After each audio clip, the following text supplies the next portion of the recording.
chuqurlaydi, qaranglar, chuqurlaydi. Вообще chuqur ekan, baland ekan. Ko'prik juda baland ekan. Поверните налево в направлении Сьяченбах.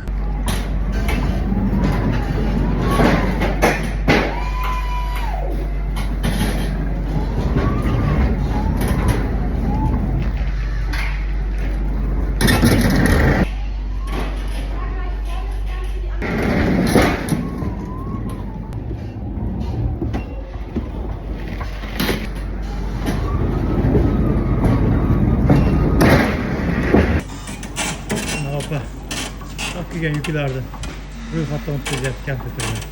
Kolaskasini yetalab yurib.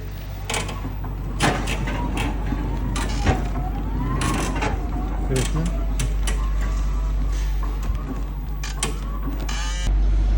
Mana nima uchun Yevropa rivojlangan? Skaner turibdi, o'sha uni chekiga uradi. Bu yuk haygaliga aniq va ravon ko'rsatib qo'yilgan. Bu yerda qog'ozbozchilik yo'q.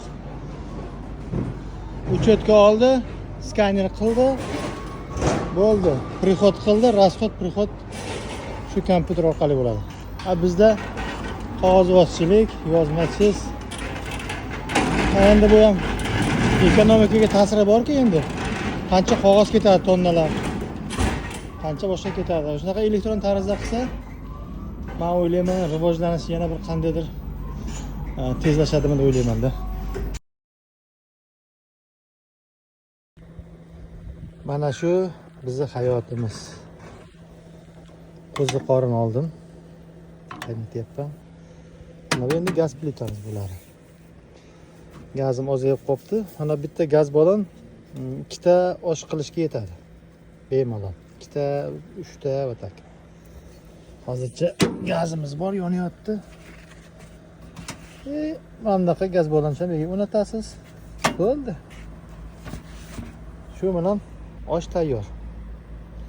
Hayot shunaqa hayot. Mana hozir bazaga keldim, o yerga pritsepni qo'ydim. Endi soat kech payti 8larda tayyor bo'ladi.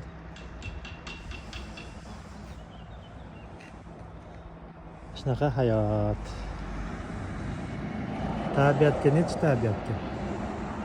Hozir ovqatimiz tayyor bo'ladi. Ana kartoshkadan ko'p oldik. Hozir aytishlari mumkin, nimaga kartoshkadan oldin go'sht qovurmading deb. Hozir go'sht qovuradigan bo'lsam qatib qoladi go'sht. O'shanga yumshoqroq pishirmoqchiman.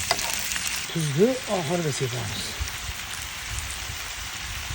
Mana shunda shirinroq bo'ladi.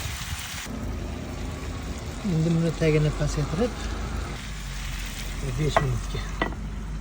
Bo'ldi. Ishtahochilik ketdi, ishtaha. Mana ovqatimiz ham pishdi. Yoqimli ishtaha. Oxirigacha ko'ringlar videoni.